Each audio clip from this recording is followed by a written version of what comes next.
জার্নালিজমে। আর আমার ইচ্ছে ছিল আমি অ্যাব্রড থেকে মাস্টার্সটা কমপ্লিট করবো, আমার সাবজেক্ট জার্নালিজম।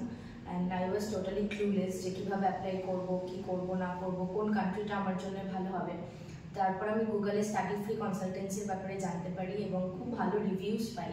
তারপর আমি আমার গার্জিয়ানের সাথে কনসালটেন্সিতে আসি এবং বাসু স্যার আমাকে ভীষণ ভালোভাবে গাইড করেছেন। আমি এখান থেকে আইএলটিএস পড়েছি এবং আইএলটিএস এক্সাম দিয়েছি, ক্র্যাক করেছি।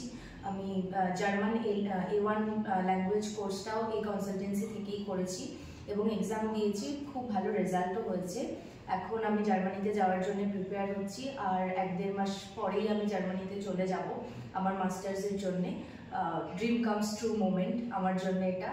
আর thanks to Basu sir, thanks to study free consultancy.